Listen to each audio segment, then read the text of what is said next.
XSFM입니다. I, D, W, K. 어디 수요일 오후에 포털의 뉴스 맨 앞에 뭐가 나와 있는지 좀 봅시다.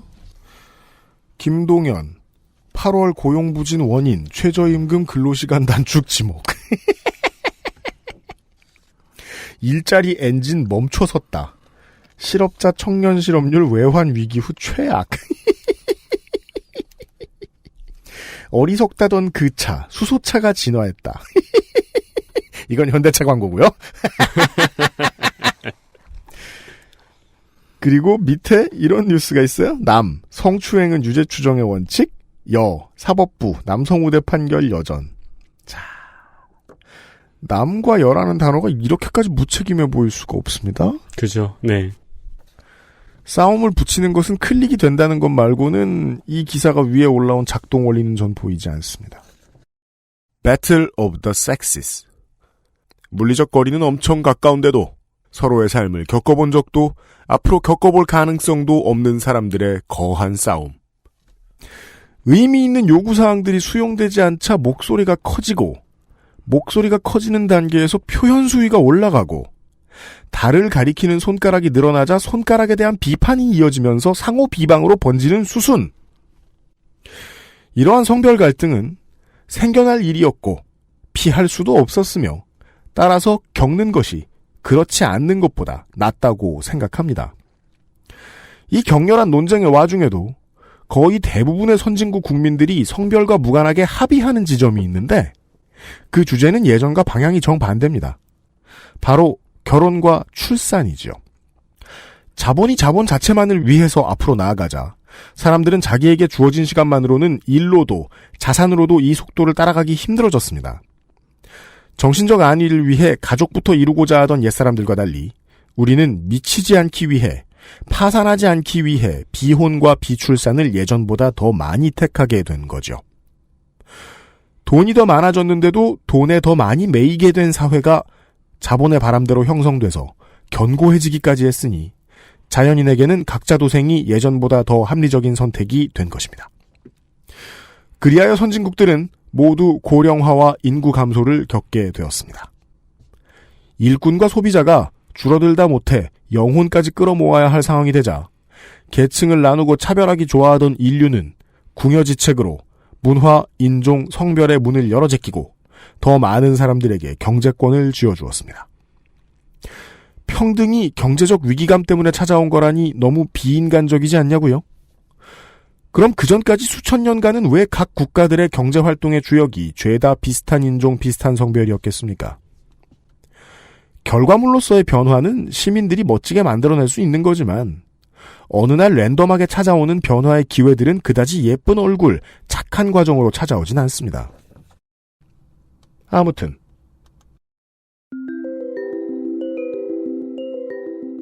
변화의 길목에서 자기가 원하는 결과를 내고 싶어하는 세력들은 정말 다양합니다.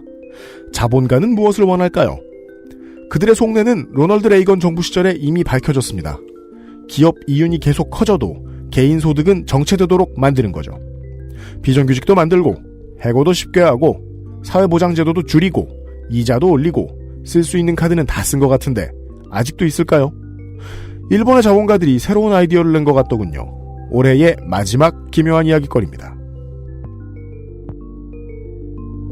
알았던 듯 몰랐던 루포. 기묘한 이야기.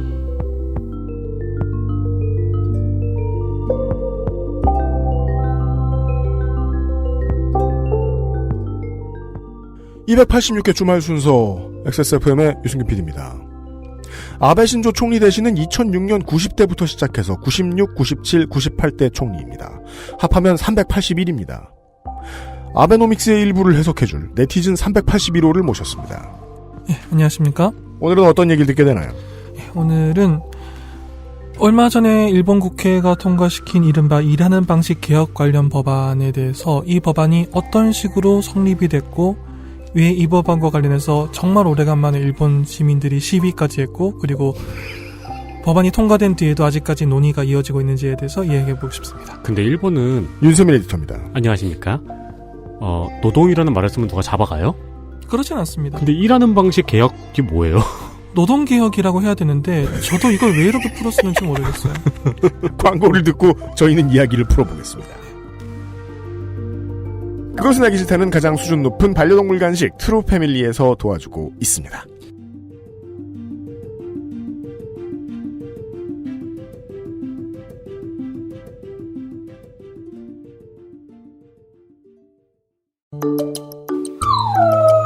살짝 아쉬워할 때도, 목 놓아 울 때도, 가족이지만 모든 말을 이해하진 못하니까 좋은 것만 골라서 트루 패밀리. 가장 수준 높은 반려동물 간식 트루 패밀리. 사랑하는 가족에게 트루 패밀리를 주세요. 원적에선 복합 건조로 만들어낸 과일 그 이상의 맛. 오감만족 과일 스낵 푸르넥. 네, 명절에 가장 고통받는 존재라고 생각하고 있습니다. 반려동물. 그렇습니다. 어디 갔을 때 이제 잠깐 호텔 같은 데 맡겨놓는 것도 네. 예, 걔네들한테 고통이고요. 네. 그리고 이제 특히 반려견 같은 경우에는 집에서 하루 종일 음식을 하는데 못 먹잖아요. 맛있는 냄새 투성인데 네. 잘 안 줘요. 또 뭐 반려묘도 마찬가지고요. 네. 그래가지고 침 질질 흘리면서 참고 있으면 좀 이따가 꼬맹이들이 와가지고 난리를 쳐요. 꼬리 잡고. 뒤를 잡아 당기고 막. 네. 예, 안고 안놔주고. 네. 네. 고통을 받고 스트레스를 많이 받습니다. 그렇기 때문에 반려견, 반려묘 간식을 준비해 주십시오. 그렇습니다. 근데 반려묘 간식으로는 별로 추천하지 않는다는 사실을 말씀드렸고요. 그렇다면 반려묘 간식은 딴 데 거 사시고요. 네. 반려견 간식. 네. 홀스미트 3종. 홀스미트 현재 저희가 판매하고 있는 제품은 말고기하고 마유로 만든 거죠? 네. 추석에 개들 잘 챙겨주시고요.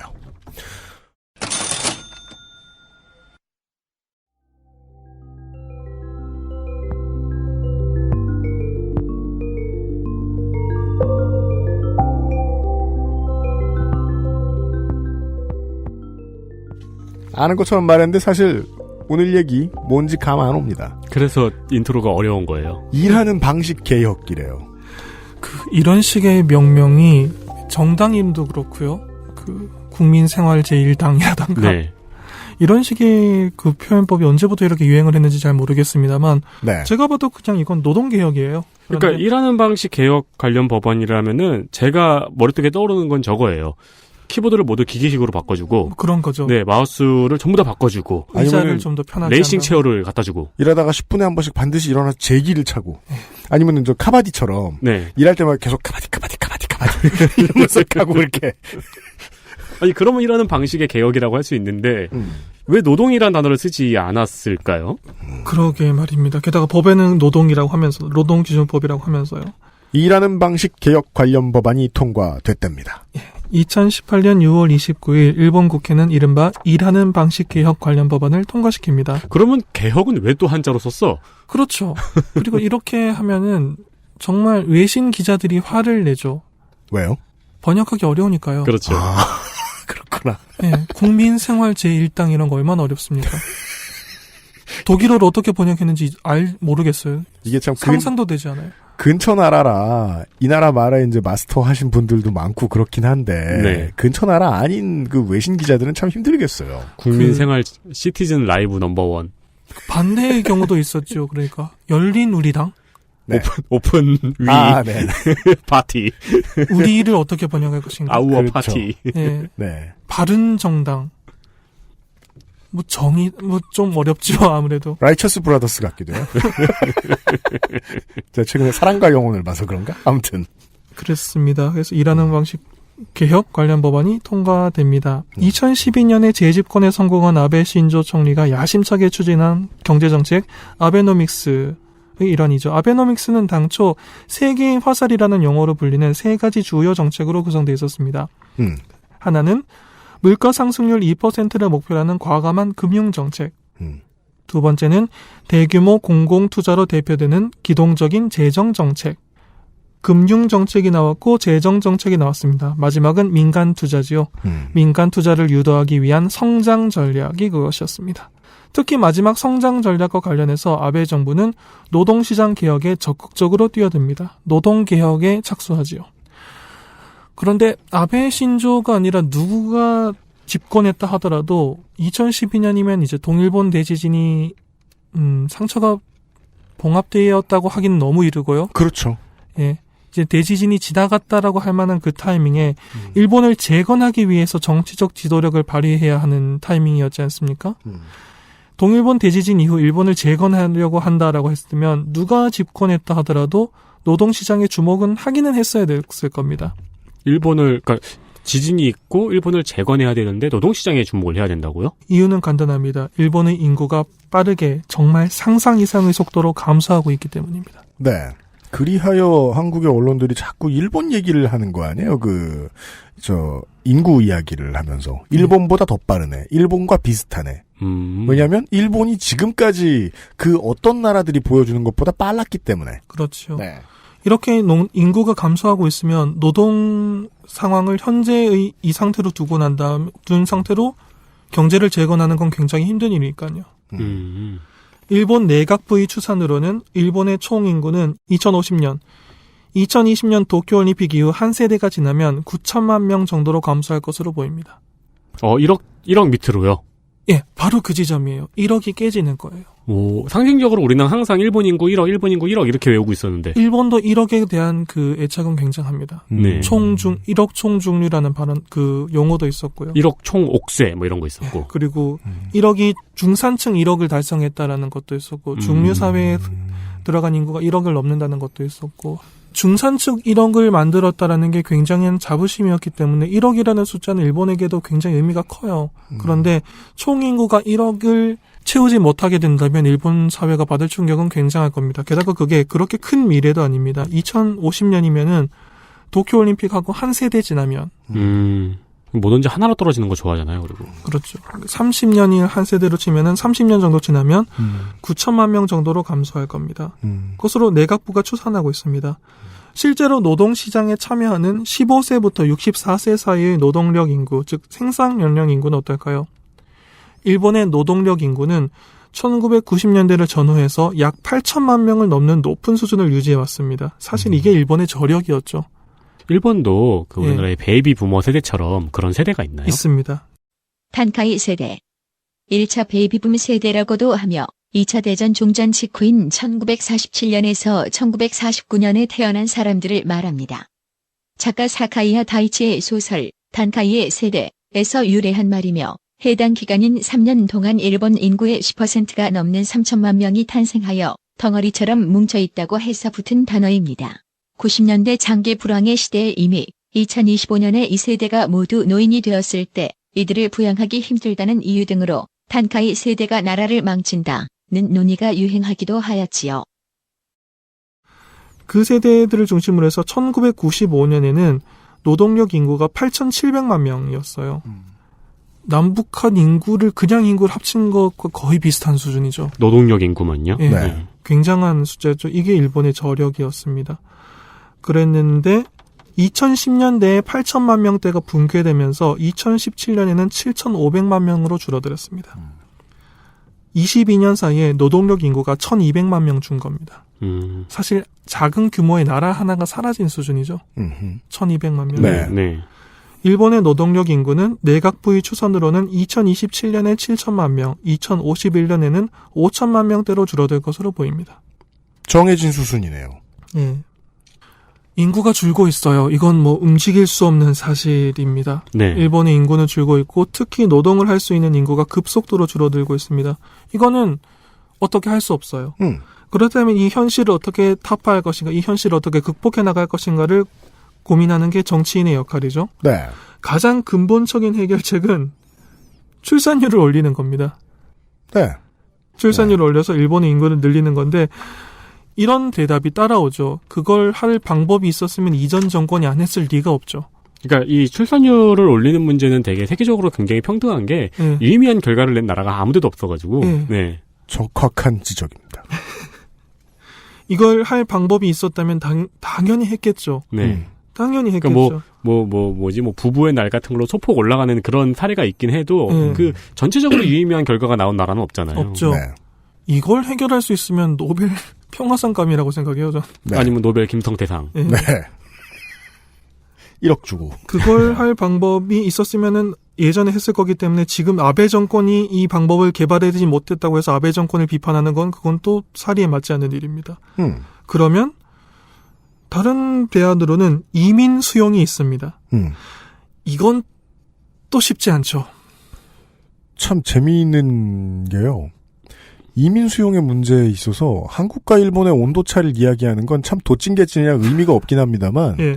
일본이 좀 더 못할 것 같아요. 예, 국가 전체의 아이덴티티와 관계가 있는 문제니까요.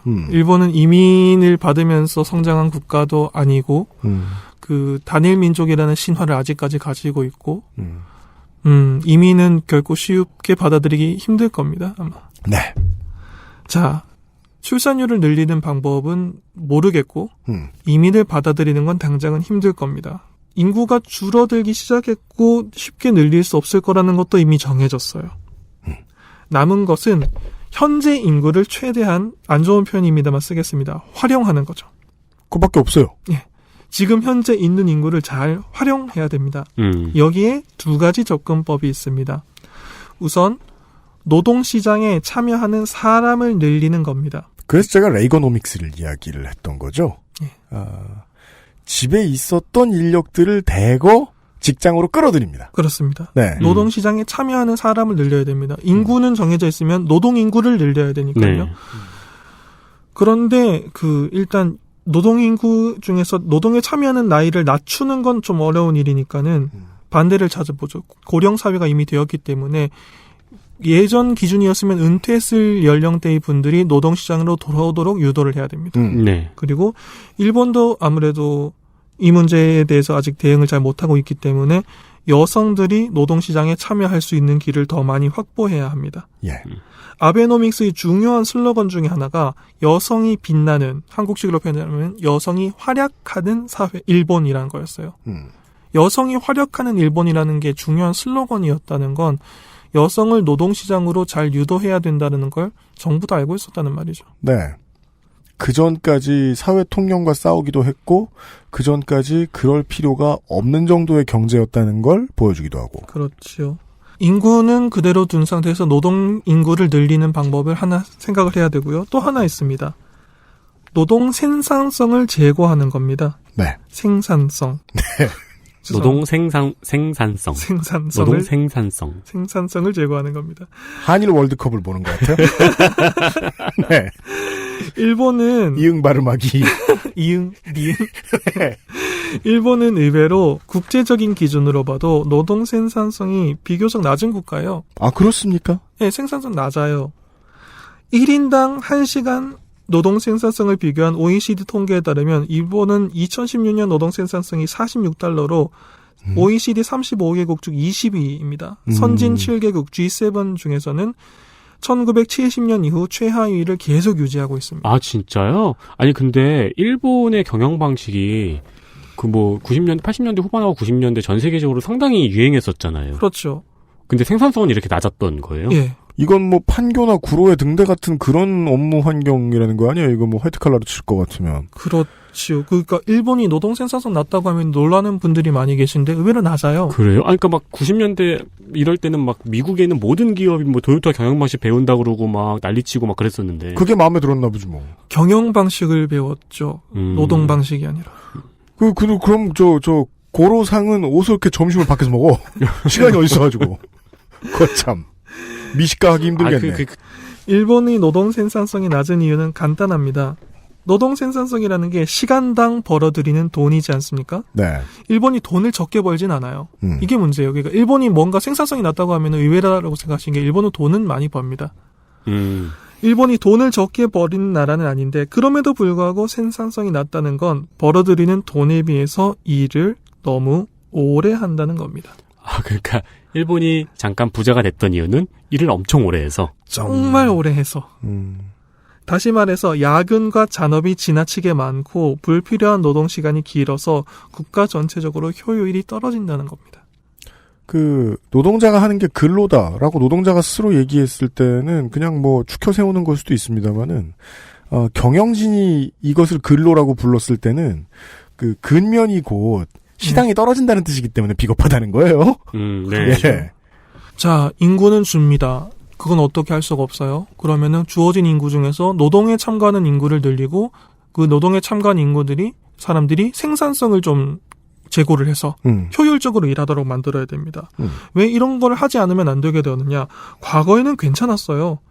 과거에는 학교를 졸업하면 거의 대부분의 졸업생들이 그럴듯한 곳에 취직을 했고 기업이 망하지 않는 이상 60살이 넘어서 정년퇴직할 때까지 고용이 보장되었던 시절에는 당장 눈앞의 성과보다 그 기업에서 얼마나 오래 근무했는지를 중심으로 연봉을 책정하고 나이로 보나 경력으로 보나 선배, 그러니까 자기보다 직장 상사는 나이도 학교를 졸업한 연도도 이 회사에서의 경력도 모두 위였던 거예요. 족보가 꼬이는 일이 없었다. 그렇죠. 그런 상사들의 지시를 잘 따르면서 그 상사가 책상을 지키고 있으면 어떻게 후배가 부하가 건방지게 일찍 퇴근을 합니까?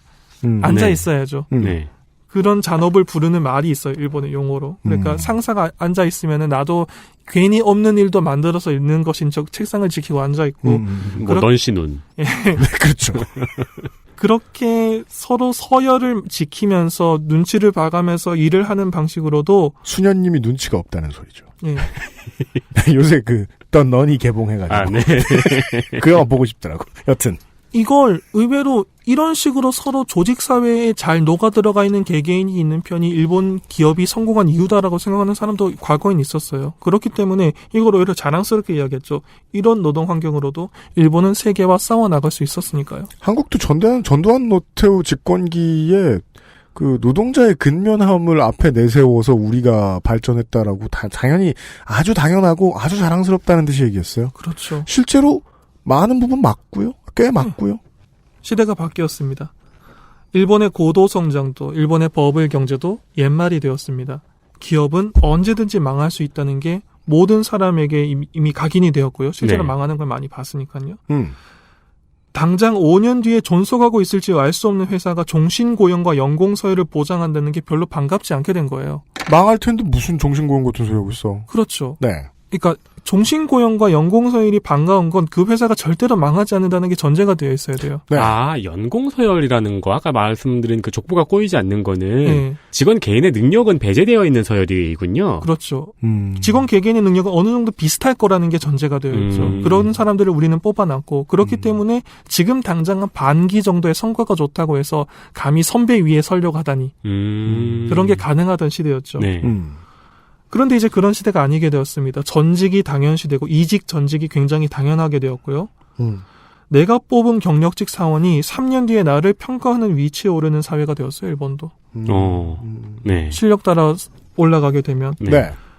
그럼에도 불구하고 문화는 무섭지요. 일본은 아직도 상사 눈치 보면서 남아있기 같은 비생산적인 잔업과 적은 인원으로 많은 성과를 내는 것이 이상적이다라는 사고의 산물인 과로로 점철된 잔업 야근이 이어지고 있었습니다.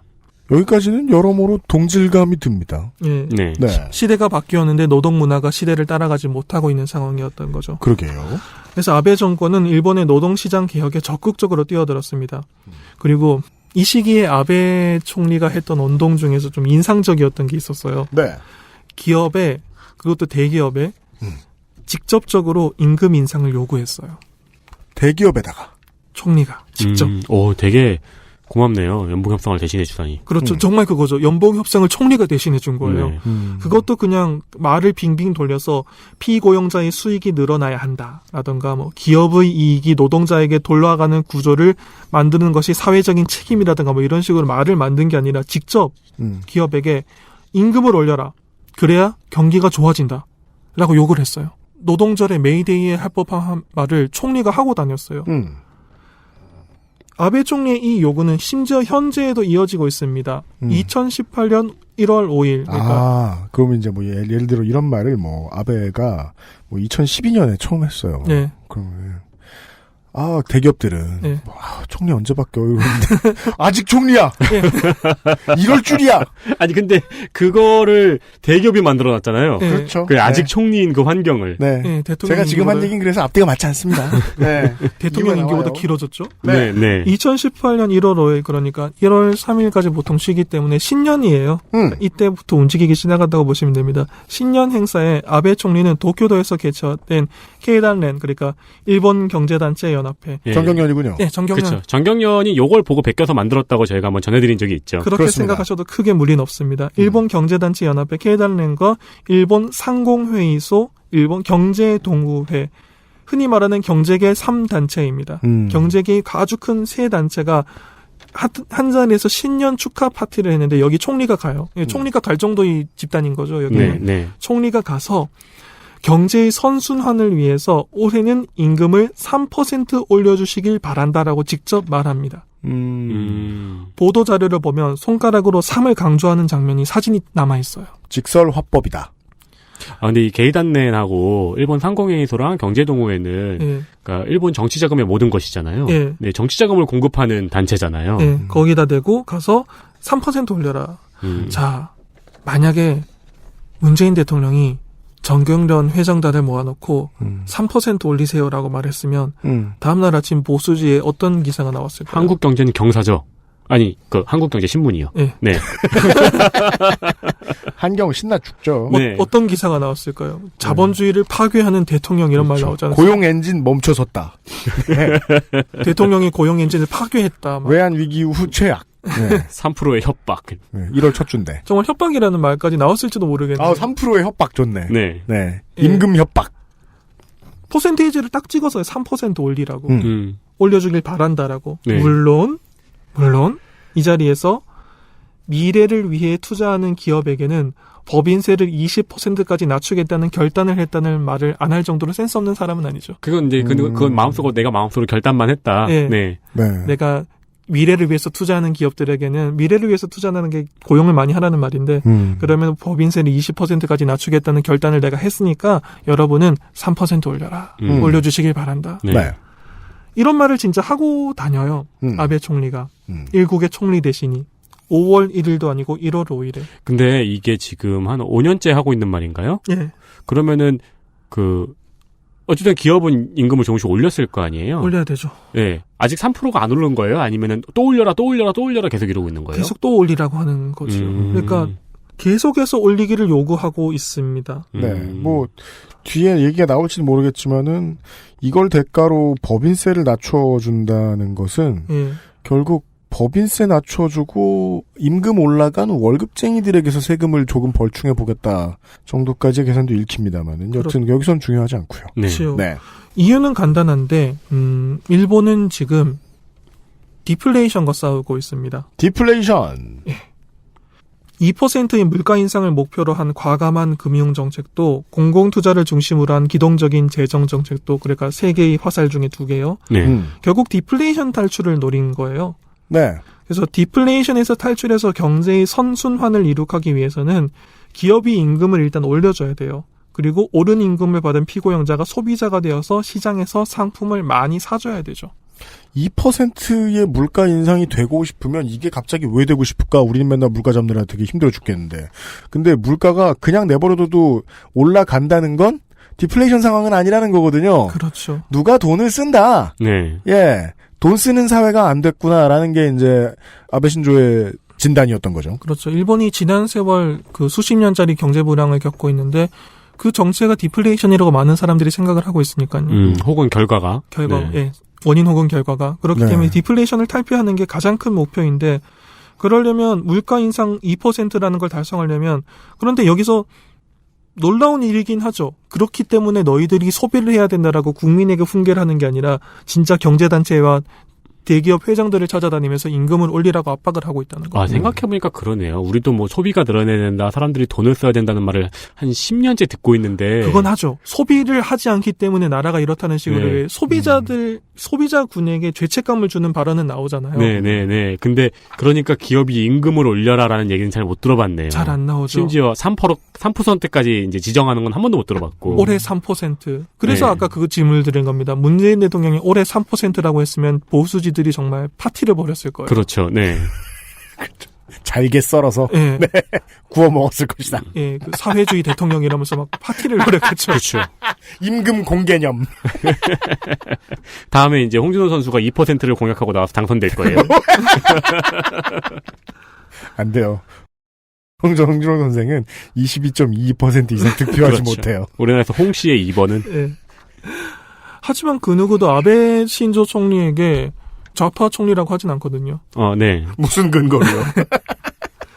사회주의 총리라고 하진 않거든요. 임금을 올리라고 했다고. 네. 그 일본 사회에서도 아베 신조의 이러한 사인을 받아들일 정도의 상황을 다 인식하고 있다는 거네요. 그렇죠. 그러니까 이게 필요하다는 거는 다 이들 인식을 하고 있죠. 그러니까 소비를 많이 해야 되는데 임금이 올라야 소비가 늘어나죠. 네. 그런 상황이었던 겁니다. 아베 총리가 직접 기업과 임금 협상에 들어가면서 시작한 아베노믹스의 노동개혁은 일하는 방식 개혁이라는 구체적인 계약안의 형태로 정리가 됩니다. 그러니까 네. 슬로건을 잘 잡았죠. 그러니까 노동자들도 자기 편에 끌어들일 만한 슬로건, 그 캐치프레이즈를 잘 잡은 거예요. 네. 기업들에게 임금을 올려라라고 압박을 하면서 네. 2014년 6월에 일하는 방식 개혁을 성장 전략의 주요 정책으로 포함시킵니다. 그 일하는 방식 개혁에는 잔업 규제, 노동차별 완화 등을 골자라는 노동기준법 개혁안이 포함되어 있었습니다. 2014년에 이 시도를 한 뒤에 꾸준히 개혁을 시도를 하는데 매번 법안 통과가 실패에 그칩니다. 왜냐하면 이게 아무리 장기 집권 체제라고 하더라도 노동계와 경제계가 이른바 대타협을 이뤄야 하는 노동개혁이기 때문에 쉬운 일은 아니었던 거죠, 아베 정권이. 네. 제가 가장 인상적이었던 얘기는 그겁니다. 일본의 인구가 너무 빠르게 감소를 하니까 아베 신조 아니어도 그 누구라도 아까 말씀해 주셨던 이유로 지금 있는 인구를 잘 활용하는 방법을 만들어냈었어야 할 것이다. 그리고 지금 있는 인구를 잘 활용하는 건 그들이 노동을 하게 하고 거기에 맞는 대가를 받도록 하는 일이다. 익숙한 말이잖아요. 네. 노동 유연성. 네. 네. 그러니까 근데 방금 이제 네티즌님이 아베 신조가 임금을 3% 올리라고 기업한테 직접 요구를 했다는 말씀을 하고 노동 개혁에 대한 단어를 들으니까 네. 그러니까 반사적으로 우리는 또 방금 전에 김민아 아저씨도 만나고 해서 그런 생각이 드는 거죠. 기업에게 요구했으니까 이제 기업에게 선물을 주려 그러나? 그렇죠. 그 얘기를 들을 때가 온 것 같습니다. 광고를 듣고 와서요. 예? 그것은 알기 싫다는 이탈리아에서 온 케이크 라 파스티체리아에서 도와주고 있습니다. 지난주 방송인가? 네티즌님이 말씀하셨죠? 뭐라고요? 빤도로의 상자를 열었다고.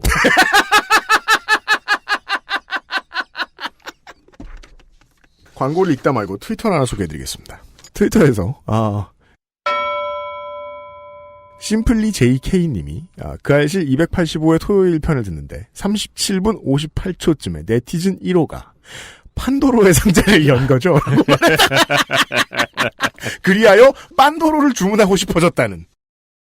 XSFM입니다. 당신의 식탁은 매일같이 특별한 날. 이탈리아에서 온 케이크 라 파스티체리아. Maestro pasticcere, la pasticceria. Bluetooth, headphone, Monster, Sony, Zabra, wireless. Join the freedom. Access Mall. Maestro pasticcere. 이탈리아 전통 방식인 천연 발효로 만들어서 상온에둬야 더 맛있어. 방부제 들어간 거 아니야? 방부제는커녕 그은한 이스트도 안 쓴다고. 이탈리아에서도 파티에서나 올린다는 고급 음식을 매일 아침 먹을 수 있는 건 우리 동네에서 우리밖에 없을걸? 아무나 만들 수 있는 빵 같진 않아. 당신의 식탁은 매일같이 특별한 날. 이탈리아에서 온 케이크 라 파스티체리아.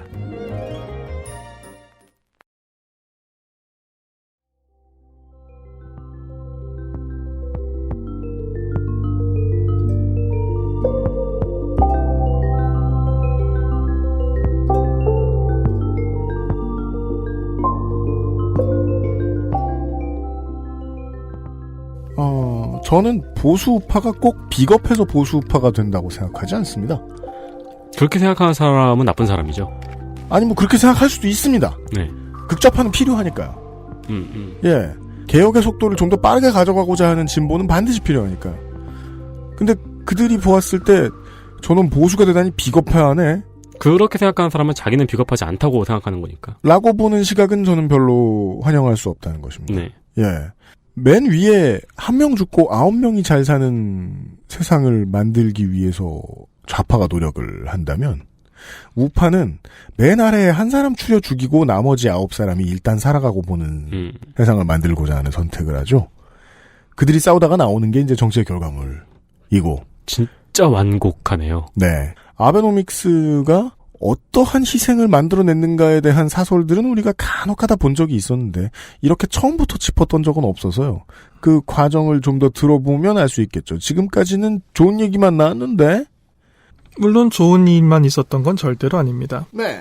명징한 슬로건과 달리 아베 정권은 굉장히 알기 쉬운 실정도 몇 차례 반복합니다. 그중 하나가 정말 오래간만에 일본 시민들을 거리로 나서게 한 네. 2016년 보육원 대란이었습니다. 네. 총리실에서 누가 시민을 때리진 않았지만. 예. 네. 일본 시민들을 거리로 나오게 했다라는 건. 대단한 일이다. 되게 프랑스와 반대되는 분위기네요. 네. 거리로 나왔어! 네. 그 프랑스는 별일 없어도 거리로 일단 나가는데. 예. 잠깐 서 있다 들어왔는데, 거리로 나왔다고 막. 시위를 했다는 것 자체가 좀 놀라운 일이었죠. 이 모든 위기의 시작 혹은 결과는 결국 출산율 저하였습니다. 요즘 한국에서도 이걸로 이야기가 많더라고요. 네. 그래서 무슨 연설도 하나 있었고. 모든 위기의 시작과 결과는 결국은 출산율이 떨어진다는 거였어요. 그러면 앞으로 안심하고 신생아를 출산할 수 있도록 일단 지금 성장하고 있는 아동들이라도 정부와 사회가 양육을 뒷받침했어야 하죠. 이것도 우리가 5년 이상 들었던 얘기죠. 그렇죠. 너무나 당연한 이야기죠. 네. 그런데 출산 이후 아동이 어느 정도 성장해서 보육원에 이 아동을 맡기고 직장이 있는 어머니가 그 육아 휴가를 받았다가 그 육아 휴가를 그만두고 직장으로 돌아가려면 네. 맡길 보육원이 충분히 있어야 되지 않겠습니까? 그런데 보육원이 부족해서 복직이 불가능한 사람들이 대량으로 발생하게 됩니다. 한국이네요. 한국 똑같네요. 네. 우리나라의 보육대란이 몇 년도였죠? 지금도 그래요, 사실. 줄 서는 부모님 입장에서는 지금도. 네. 예, 누구 하나 생활 포기해야. 이 보육대란이 왜 일어났냐에 대해서 일본 언론들이 분석한 기사들을 살펴보면 일본 언론들도 또 다들 수준이 높은 건 아니기 때문에 여성의 사회 진출이 많아서 이런 걸 이유라고. 우리나라도 그랬어요. 네, 우리나라도 그런 언론이 있었어요. 아니, 일본의 언론이 다들 수준이 높길 바라지도 않아요. 그게 왜 이유인지 전 도저히 이해가 안 되는데. 네. 보육대란의 원인은 가장 근본적인 건 이겁니다. 이거라고 저는 생각합니다. 보육 관련 업종 종사자들이 노동 강도에 비해서 낮은 대우를 받고 있어요. 그렇죠. 네. 노동 강도가 정말 굉장히 심하거든요. 강도가 굉장히 높은데 게다가 아동을 대하는 일이기 때문에 정말 조금만 잘못하면 법에 적촉돼요. 맞습니다. 아동 학대에 대한 기준도 굉장히 그건 당연히 높아져야죠. 네. 아동 학대는 막아야 되니까. 그렇기 때문에 조금만 실수를 해도 법에 적촉되는데 그 어린이집은요. 안에 들어가 있는 모든 가구가 다 적법한 가구고요. 예. 모든 공간이 다 적법이고요. 떨어지는 물 한 방울도 전부 다 법에 정해져 있어요. 네. 아동의 권리를 위해서 그렇게 해야 되는 건 맞는 일이에요. 그렇기 때문에 거기에 종사하는 사람들의 노동 강도는 당연히 올라가죠. 네. 조금만 실수를 해도 아동 학대로 이어지기 때문에 당연히 그렇고요. 그러면 적절한 대우를 해야 되는 겁니다. 자본주의 사회에서. 그런데 이들이 대우를 제대로 받고 있지 않아요. 2010년대에 일본의 보육교사의 평균 연봉은 약 300만 원대 초반을 유지하고 있습니다. 네. 한국으로 치면 연봉 한 3천만 원 정도. 우리나라에서 지금 보육교사를 하고 있는 분은 좀 화가 나시겠죠? 예. 아니 근데 일본의 물가를 생각하면 그렇죠. 우리나라 보육교사의 처우와 달라 보이지 않는데요, 저는? 그리고 또 중요한 게 하나 있는데 이게 20대 초반 막 보육교사가 된 사람이 이 정도 연봉을 받는다면 일본 사회에서도 뭐 그럴 수도 있다 정도로 생각할 수 있어요. 네. 보육 관련 직종은 아무리 연차가 쌓여도 쉽게 처우가 올라가지 않아요. 저연봉 시장의 가장 큰 문제점이죠. 고연봉자가 안 나옵니다. 예, 같은 일을 10년 한, 15년 한, 20년 한 베테랑도 비슷한 대우를 받아요. 네. 그 말은 이 직종에 미래가 없다라고 생각하는 사람이 늘어나는 거죠. 그렇죠. 한국은 지금 그래서 간호사 선생님들이 지금 직장을 이탈하는 사례가 너무 많이 나오고 있어서 지금 골치죠. 그렇죠. 그 그렇죠. 굉장히 위험한 네. 일이죠. 이게 왜 위험하고 무서운 일이냐고 하면요. 이런 일이 발생하면 예를 들어서 보육교사가 부족하다, 간호사가 부족하다라고 하면 행정을 담당하는 사람들이 뭘 생각하느냐 하면은 그 자격을 따는 걸 유도를 해요. 자격을 따기 위해서 어떤 학교에 들어갔을 때 학자금을 지원해 준다거나 맞습니다. 그 자격증을 따기 쉽도록 만들어요. 그럼 저기 사이버 강의로 따죠. 예. 그런데 일본의 보육 대란의 가장 중요한 문제점은 보육교사 자격증을 딴 사람들이 이 직장을 가지 않는 게 문제인 거예요. 자격증을 따도 시장을 봤어. 사람들이 일하는 환경에 대해서 들어봤어. 막 정치인들이 실태 조사를 했어. 예. 여기는 평범한 직장이 아니라 막 개미지옥이야. 네. 빠지면 죽어. 네. 근데 여기 누가 빠져야 돼. 그럼 정치인들 어떻게 생각할까요? 여기를 다시 갈아엎어가지고 좀 일하기 좋은 터로 만들자? 아니죠. 구덩이를 넓히죠. 자격증을 따기 쉽게 만들어요. 아무나 잘 빠지게. 현재 우리나라도 제 생각엔 좀 쉬운 것 같더라고요. 네, 굉장히 빠지기 쉬운 실책인데 그걸 해요. 그래서 보육교사 자격증은 늘어나는데 이 사람들도 바보가 아니니까요. 베테랑들 이야기 들어보잖아요. 관리직에 갔어야 될 15년차, 20년차 베테랑이 너랑 나랑 급여가 똑같다라고 이야기를 하면 인생을 투자할 만한 일이라고 생각이 힘들어지기 때문에 맞습니다. 보육교사 자격증 소지자보다 적어요. 그러니까 그 자격증을 다른 직장에 취직하는데 써버리는 거예요. 네. 내가 이 과정을 밟았다는 식으로 해서. 이러면 점점 보육원 숫자는 줄어들게 되죠. 만약에 그렇죠. 지금 말씀하신 간호사 문제에서 비슷한 현상이 있다면 굉장히 위험할 겁니다. 네. 간호사 자격증을 딴 사람이 간호사로 일을 하지 않게 되는 비율이 늘어난다면. 그리고 그 허들이 점점 더 낮아지면은 간호사가 되기 위해서 들여야 되는 노력이 더 낮아지는 상황이 빚어지는 거죠. 그렇죠. 한국의 경우에 이제 어린이집과 유치원의 원장 혹은 오너, 네. 오너가 중요하죠. 이 오너들도 급여가 올라갈 것 같다라고 생각하면 폐업해버립니다. 예. 내가 뭐 임대사업하지? 이런 식이 돼버려요. 네. 그러니까 그건 근본적인 해결책이 아니라는 걸 정책 입안자들이 빨리 깨달아야 되겠지요. 결국 일본은 보육원 숫자가 줄어들어 버렸습니다. 그래서 아동이 집중된 도시부에서 아이를 맡길 곳이 없어졌어요. 그러면 일본 아직도 육아를 여성의 노동으로 생각하는 인식이 강한 나라이기 때문에 주로 여성 노동자들이 육아휴직 기간이 끝난 뒤에도 직장으로 돌아갈 수 없게 되어버립니다. 그렇죠. 이 현실에 분노한 어느 여성이 어느 인터넷 게시판에 글을 하나 썼어요. 이게 2016년의 일본을 뒤흔든 그 캐치프레이즈인데 보육원 떨어졌다 일본 죽어라라는 거였습니다. 쉽네요. 보육원 떨어졌다는 뭘까요? 추첨을 한다는 말이에요. 네, 그렇죠. 네, 추첨을 했는데 떨어졌다. 일본 죽어라. 이거를 국회에서 야당 의원이 말 자체는 험하지만 이게 이 절절한 이 사람들의 현실이다라고 하면서 이 글에 대해서 총리 대신은 어떤 감상을 갖고 있냐고 아베 총리에게 물어요. 감상에서 좀 약하죠. 예. 아베 신조가. 그런데 아베 총리가 여기서 정말 큰 자살골을 넣습니다. 그 글은 익명으로 작성되어 있어서 진실 여부도 알 수 없고 확인할 길도 없습니다. 내가 지금 국회에서 힛갤러 상대할 때냐 이런 말을 한 거 아니에요. 최악의 실수였죠. 이게 최근에 우리나라에서 많이 보이는 논리죠. 예. 그러니까 사회적으로 이미 충분히 눈에 보이고 있는 공기인데 예. 그 공기를 처음 지적한 사람이 익명이기 때문에 그 공기는 없는 거다라고 말하는. 예. 그러니까 아베 신조의 긴 정치인 커리어 중에서도 몇 손가락 안에 들어가는 자살골이었어요. 이미 뭐 총리실에서 뭐 이렇게 이미 다 누가 얘기를 다 해줬는데 자기도 막 들어가서 게시판 보고서 일본도로 죽으라니. 승질내. 전혀 맥락을 이해를 못하는 그런 자세. 네. 그 말이 불경하다고 분노하는 우익들도 굉장히 많았고요. 그렇지 뭐. 네. 그러면 이 사람이 현실에 있는 현상인데도 불구하고 그렇게 익명이기 때문에 실체가 없다라고 말해버리니까 그 다음 수순은 굉장히 간단하죠. 수많은 여성들이 보육원 떨어진 건 나다 라는 팻말을 들고 국회 앞에 모입니다. 이래서 시민들이 나오는군요. 예. 이 말 이렇게 답하지 않았으면 시위까지 안 갔을 거예요. 그렇겠네요. 나다, 내가 여기 있다, 카메라 들고 와라, 내가 보여주겠다. 팻말이 그거였어요. 보육원 떨어진 건 나다. 그러니까 그 글을 쓴 사람이 익명이건 아니거는 이미 중요하지 않은 정말 그거예요. 상황이었는데. 네, 네. 정말 그거예요. 그 사람 익명인 게 전혀 중요한 게 아닌데 익명이기 때문에 사실인지 아닌지 판단할 길이 없다라는 정말 잘못된 답변을 해버린 거죠. 그리고 지역의 엄마들, 부모들 사이에서는요. 이게 몇 배수가 경쟁했는지 이런 거 바로 알거든요. 그렇죠.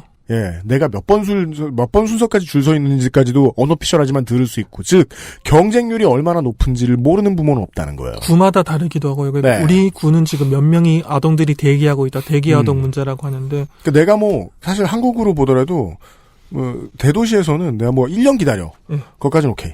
할 수 있다고요. 얼마? 1년은 참아줄 수 있는 상황이군요. 너무 나쁘니까. 예. 1년이 뭐예요? 애 낳을 때마다 애 낳자마자 등록한다는. 뭐 4, 5년 전에는 4년, 5년 뭐 기다린다 뭐 이런 소리 하고 그랬단 말입니다. 예. 이때 정말 특히 여성 노동자들의 분노가 폭발을 했지요. 아까 여성이 활약하는 일본이라는 슬로건이 있었지 않습니까? 활약은 아니 정면으로 뒤집었다. 지금 취직 자리를 알선해 달라는 것도 아니고 나에게 직장을 달라는 것도 아니고 내가 갖고 있는 직장으로 돌아가게 만들어 달라는 거잖아요. 나는 이미 커리어를 쌓고 있고 그 너희들이 출산율이 떨어진다라고 말이 많은데 국가를 위해서인지 모르겠지만 애도 낳았는데 아이가 이제 커서 보육원만 있으면 보육원에 맡기고 나는 내 직장으로 돌아가서 월급 받아서 일하면 되는데 아이를 맡길 곳이 없어서 직장을 그만둬야 되는데 무슨 여성이 활약하는 일본이냐. 아베 내각의 진심을 의심할 만한 상황이 나왔다. 그렇습니다. 아베노믹스를 추진하는 아베 정권, 아베 총리 본인이 이 문제를 근본적인 원인과 해결을 진짜 고민하고 있는지 의문을 가져볼 만한 첫 번째 시그널이었죠. 진짜 그거 이게 많이 터진 문제인가 봐요, 되게. 이 한마디가. 네. 아베 신조의 한마디가. 화가 날 만하죠. 네. 매우 그렇습니다. 국회 중계를 보고 있던 사람 입장에서는. 그리고 그런 시그널이 될 만한 다른 사건이 이때 다른 곳에서 현재 진행형으로 이어지고 있었습니다. 일본이 왜 아직 안 뒤집혔는지 궁금해하고 있었는데 다른 사건이 있었군요. 예. 이것 때도 뒤집혀졌던 것 같아요. 네. 익명글이다. 이것도. 네. 다른 곳에서 또 큰 비극이 하나 있었습니다. 2015년 12월 25일 크리스마스였죠. 일본 최대의 광고회사 덴츠의 24세 신입 사원, 여성 사원이 사원 기숙사에서 투신 자살합니다. 이건 제가 기억하고 있네요. 아, 그래요? 네. 한국에서도 크게 보도가 됐어요. 네. 훗날 과로가 원인이 된 자살임이 받아들여져서 산재로 인정이 됐어요. 그러니까 자살이었는데 누가 미인 게 아니라 자살을 한 건데 산재로 인정됐다는 건 네. 굉장했다는 말입니다. 명백한 과로 자살이었다는 말이에요. 산업재해 사망사고. 예. 네. 이 여성은 도쿄대를 졸업하고 2015년 4월에 덴츠에 입사했습니다. 덴츠는 일본 최대의 광고 회사인데 사원 평균 연봉이 1,000만 엔을 훨씬 넘어요. 제가 알기로 세계 최대예요. 그렇죠. 광고 회사가 이렇게 큰 영향력을 발휘하는 경우가 거의 없기 때문에 우리나라 분들이 최근에 가장 덴츠의 광고를 많이 보신 거는 저거일 거예요. 그 올림픽 폐막식에서 2020년 도쿄올림픽 영상 홍보 영상 있잖아요. 그것도 아마 덴츠가 만든 거예요. 만든 겁니다. 네. 2020년 올림픽 자체를 덴츠가 네. 담당하고 있다고 봐도 될 정도니까요. 사원 평균 연봉이 1,000만 엔을 넘는다는 건 굉장한 일이죠. 그렇죠. 아무리 경제대국 일본이라고 해도 이런 사례는 그렇게 많지 않습니다. 꿈의 직장이에요. 모두의 선망을 받는. 이렇게 잘 해주는 돈 면에서만 보면 이렇게 잘해주는 회사가 기숙사도 있네요. 동시에 과도한 업무량으로 유명한 회사이기도 했습니다. 그런 회사는 기숙사가 있죠. 예, 광고 회사니까요. 이 여성은 인터넷 광고를 담당했으며 4월에 입사하긴 했는데 정식 채용이 된 건 10월이라고 합니다. 그 시용 기간 있었던 거죠. 정식 채용이 된 2015년 10월부터 업무량이 급증합니다. 그 회사 측이랑 말이 다른데 잔업 시간에 대해서 산출하는 기준이 이야기가 다른데 유족 측 변호사가 산정한 이 여성의 1개월 동안의 시간 외 노동 시간은 약 130시간. 시간 외 노동 시간만 130시간. 잔업만 130시간 했다는 말입니다. 이걸 20일로 나누면요. 6시간 30분 동안 야근을 했다는 소리입니다. 매일같이. 네. 잠을 자요? 이러고? 그러니까 제가 말하는 건 이러고 감히 잠을 자? 이러는 게 아니라 이러고 잠을 잘 수 있는가요? 밥을 먹고. 과로사 라인이라고 불리는 이런 라인이 있다는 것 자체가 굉장히 비극적인 일인데 월 80시간을 보통 과로사 라인이라고 합니다. 과로사 라인이라는 말은 진짜 비극적이네요. 진짜 비극적이죠. 네. 여기서의 월 80시간은 시간 외로 80시간 정도 일을 하면은 과로사할 위험성이 높아진다는 거를 통계로 알고 있다는 거는 그동안 과로사로 사람이 많이 죽었다는 말이죠. 그렇죠. 일본에서 과로사 라인을 보통 80시간이라고 하는데 130시간은 이걸 훨씬 상회하는 숫자입니다. 사실 과로사 라인이 의미가 없는 숫자죠. 그러네요. 130시간은 좀 상상이 안 되죠. 네. 2010년에 있었던 자살 사건입니다. A1 픽처스라는 애니메이션 회사인데요. 네. 다른 사례를 지금 에디터가 설명해주고 있어요? 네. 이것도 옛날에 제가 봤던 기억이 있어가지고 오늘 잠깐 찾아봤어요. 네. 과로로 인한 우울증으로 자살을 했어요. 근데 이 노동시간을 기록하는 장치는 없었는데, 우울증 때문에 병원을 다녔거든요. 네. 근데 병원 진료 차트에 월 600시간 근무라고 써 있었어요. 600시간이요? 네. 하루 20시간. 그러면 30으로 나누면 하루 그러면 20시간. 휴일이 없어야 되고요. 네. 잠을 자면 아까 아니 할 수 없다고. 프로게이머도 그렇게 하면 안 돼. 네. 그러니까 회사에서 4시간씩만 자고 그렇잖아. 30일 내내 일하면 600시간이 나오고. 뭔 소리야? 밥도 그거는 그냥 사형이지 그게. 그리고 잔업 시간이 월 344시간. 뭐 아우지예요? 예, 하루 수면 시간이 2시간인 적도 많았다고 합니다. 그렇게 되죠. 130시간을 만들려면. 그런 와중에 강압적인 업무 강요와 성희롱도 있었습니다. 그러니까 정신적으로 정말 한계까지 몰아붙인 거예요. 이 여성은 자신의 트위터에 하루하루가 괴롭다는 말을 자주 남기기도 했습니다. 그리고 자살을 하신 거지요. 이 사건은 일본 언론을 통해서 대대적으로 보도되고 그리고 일본에서 이런 일이 있을 때 한 가지 전기가 되는 게 이거죠. 유족이 얼굴을 밝히고 기자회견을 하는 것. 어떤 의미입니까? 이 사건을 내가 사회적으로 투쟁해 나가겠다는 첫 발걸음이지요. 유족이 자신의 얼굴과 이름을 밝히고 영정사진을 들고 기자회견을 하는 것이 싸우겠다. 예, 싸우겠다라는 첫 시그널이 되죠. 이 트위터 때문에 되게 제가 기억하는 게 트위터 때문에 굉장히 화제가 됐어요. 자살 사건이 일어나고 트위터를 열어봤는데 그동안 당했던 성희롱, 언어폭력 그리고 경무가 트위터에 다 기록이 돼 있었던 거예요. 이제 그 트위터에도 계속 자살 징후가 보였고 마지막에 자살을 알리는 트윗이 있었어요. 그랬지요. 네. 그래서 이 어머니가 유족인 피해자의 어머니가 직접 영정사진을 들고 기자회견을 열어서 재발 방지라기보다 일단 투쟁을 시작하겠다는 말을 한 거죠. 그렇죠. 벤츠를 상대로.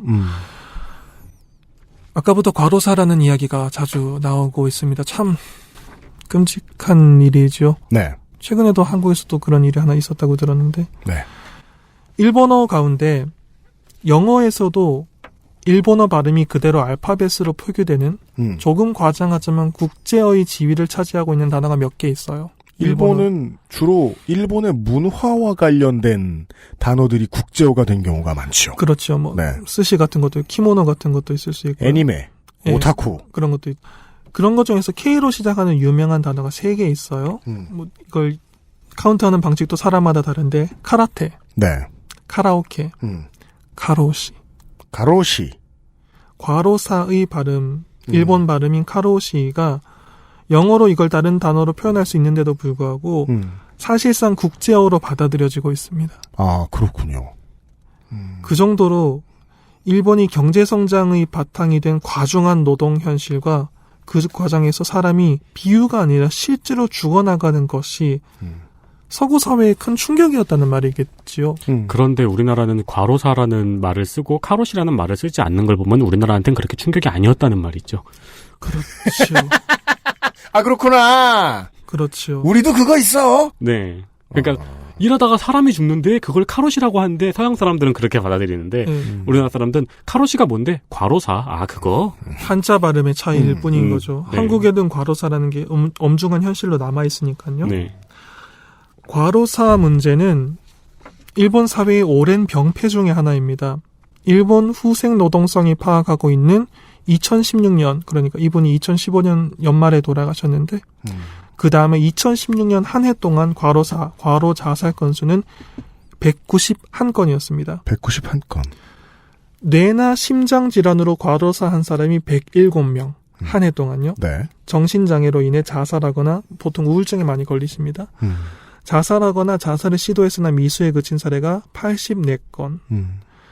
후생 노동성이 여러 증거를 모아서 과로사로 인정한 사건이 191건이란 건 산재는 원래 인정 못 받는 숫자가 더 많다고 보고 쳐야 됩니다. 훨씬 많다고 생각하는 게 사실 현실에 근접하지요. 게다가 화이트 칼라예요. 예.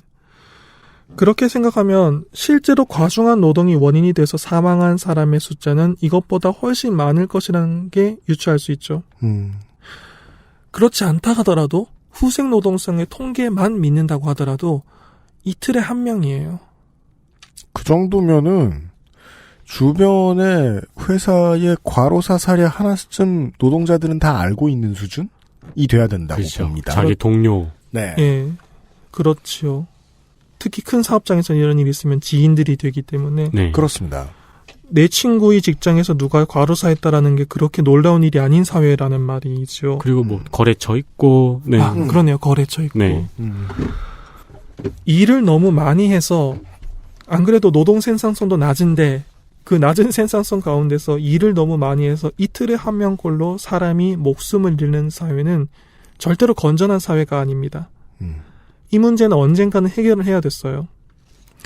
그런데 2014년에 노동개혁 관련 법안을 올려놓고 계속 실패를 거듭하고 있던 아베 정권 입장에서 이 사건이 좀 다르게 받아들여졌던 것 같습니다. 이거 어떻게 받아들였을까요? 제가 늘 아베 신조에 대해서 걱정하는 점이 그거거든요. 저 사람은 어떻게 받아들일까, 저걸. 아베 신조의 감성. 주변의 괴짜 친구. 네, 걱정입니다. 그렇죠. 노동개혁을 추진하는데 정말 쓰면 안 되는 표현이지만 동력 중에 하나로 생각을 했던 게 아닌가라는 의심을 할 만합니다. 과로사를 없애기 위해서라도 노동개혁을 해야 된다라고. 과로사를 없애기 위해서라도 아베 정권이 추진하고 있는 지금 이 일하는 방식 개혁이 있어야지 이런 비극을 줄이거나 없앨 수 있다라는 슬로건을 만들기 위해서 처음에 말씀하신 그 일하는 방식 개혁의 내용이 더 궁금해져야 되는 상황이네요. 예, 그렇지요. 이게 슬로건의 하나로 사용됐던 게 아닌가라고 정황상 의심을 할 만한 상황이 이어집니다. 덴츠는 이렇게 큰 기업이면 사실 언론이 그렇게 대대적으로 보도를 하지 않거나 보도를 하더라도 어떻게 넘어가는 일이 일본에서 많았어요. 그럼 한국에서도 뭐 많으니까요. 예. 네. 그런데 덴츠는 이후 각급 행정기관에 엄정한 조사를 받습니다. 실제로 2016년에 한 관계자에 비해서 이런 발언이 나와요. 직역하자면 한 후생 노동상 간부가 이 건, 그러니까 덴츠의 그 과로 자살 사건, 이 건은 우리가 판단할 수 있는 레벨이 아니게 되었다라고 발언을 해요. 더 위로 올라갔다. 예. 국가적 사안이 되었다. 예.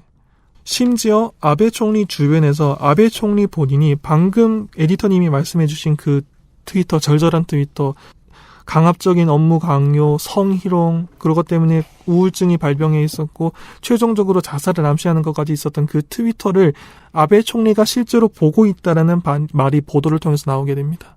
자, 생각을 해보자고요. 일국의 총리 대신이에요. 세큐리티를 굉장히 보안이 철저하고 경호를 잘 받는 사람이에요. 그 사람이 트위터에서 뭘 봤다는 걸 어떻게 알았을까요? 주변에서 소스가 나오지 않으면 기사들은 쓸 수 없죠. 그렇죠. 네. 옆에서 이렇게 핸드폰을 이렇게 보고 있던 거죠. 예. 기자가 이렇게 보긴 어려운 위치에 있는 사람이지 않습니까? 그렇죠. 네. 그가 봤다는 걸 누가 알리려고 한 거죠. 그렇지 않으면 기사가 나오긴 힘듭니다. 네. 즉, 이 문제 나 신경 쓰고 있다는 걸 총리가 했다. 총리가 이 문제에 슬퍼하고 분노했다.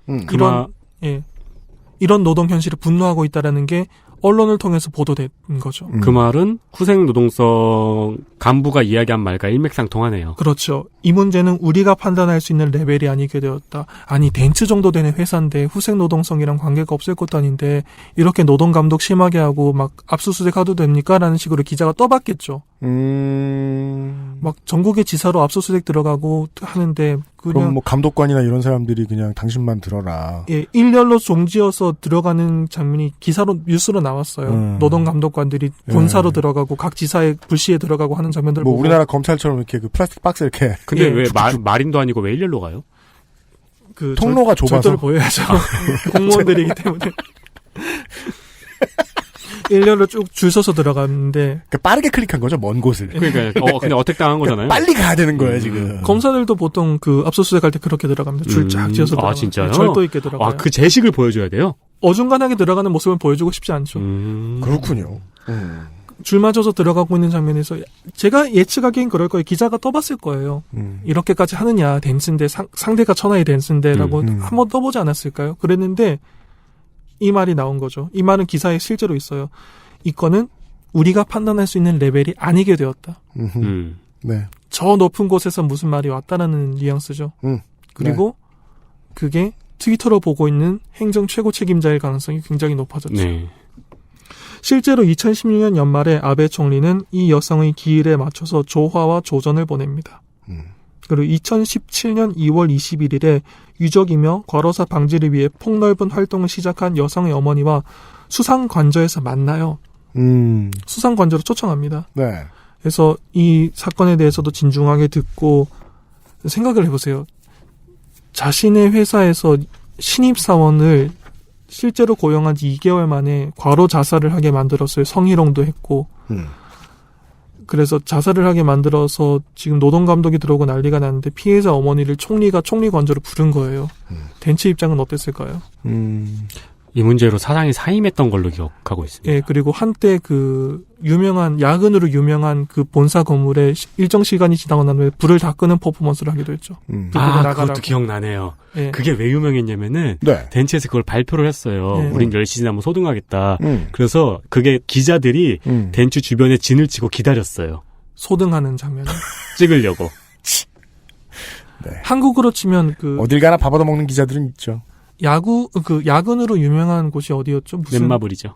구로의 등대. 예, 네. 제가 그 표현을 들었어요. 그 지명의 등대라고. 네. 그런 회사에서 우리 10시 이후에 소등합니다라고 해서 기자들 부른 것 같은 거예요.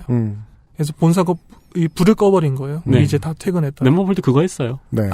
그래가지고 직원들이 불 없는데 야근해야 된다고 힘들었어요. 네. USB 불 켜고. 네. 네. 그런 거죠. 그러니까 덴츠 입장에서는 가시방석이죠, 정말로. 2017년에 이런 메시지까지 보내졌습니다.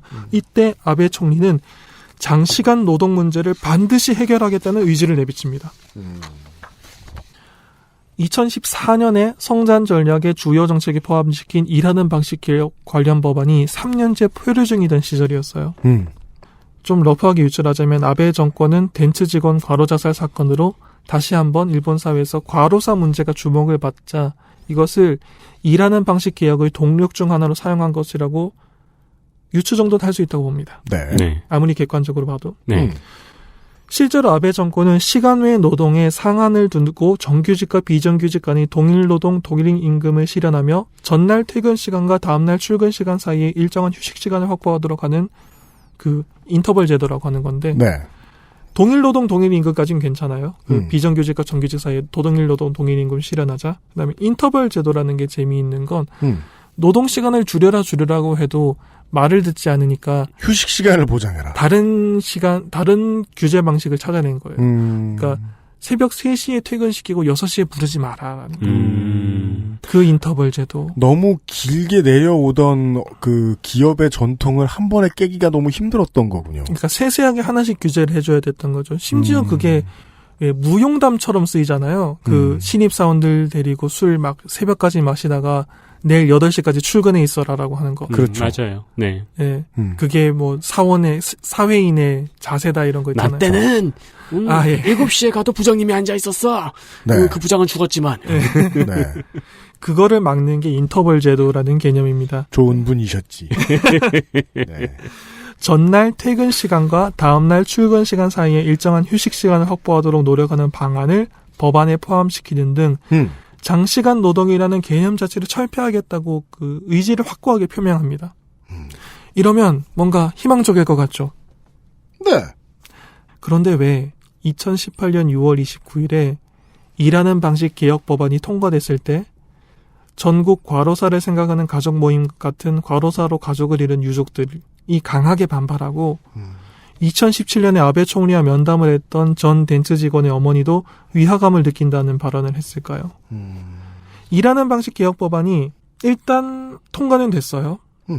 형식적으로는 일본 정부와 노동계와 경제계가 이른바 대타협을 통해서 도출한 타협안이었습니다. 업무 시간을 너무 길게 가지고 가면 안 된다는. 예.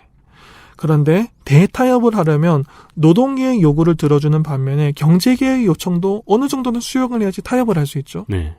그리고 그 경제계의 요청에 맞춘 새로운 제도가 오랜 기간 독소조항이라는 이름으로 일본 사회에 큰 논란을 불러왔던 고도 프로페셔널 제도입니다. 내일 이 시간에 예고를 해드렸습니다. XSFM입니다. 튀기지 않았다.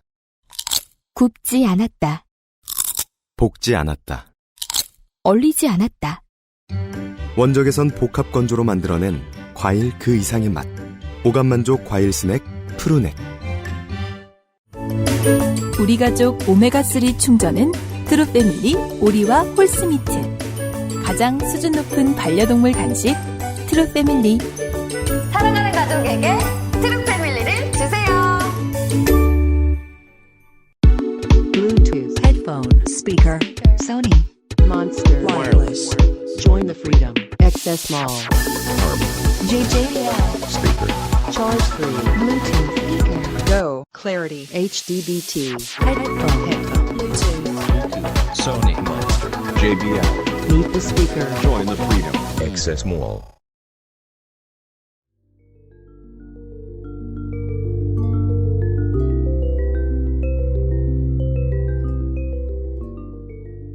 훌륭한 노동개혁일 것 같이 들리는데 뭔가 반응이 이상했다. 피해자 가족들은 반발했고 네. 우리는 오랫동안 시민사회를 위해 싸워오는 피해자의 가족들이 어떤 모습을 하게 되는지 한국에 살아서 잘 압니다. 시민 전체들이 확보할 수 있는 연대까지만 나가려고 하죠. 그렇죠. 예, 절대로 그 이상 받으려고 하시지도 않으시는 편이지요. 네. 그들이 이렇게 몽둥이를 들고 쫓아올 것 같은 분위기를 보여주었다면 이 법은 뭐였을까가 내일의 이야기입니다. 네티즌 381호와 내일 다시 같이 인사를 드리겠습니다. 윤세민 에디터와 유승균 PD였습니다. 네, 감사합니다. 감사합니다.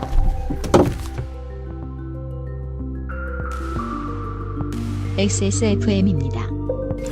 오늘이 마지막이신가요? 네. 언제 가시나요? I, D, W, K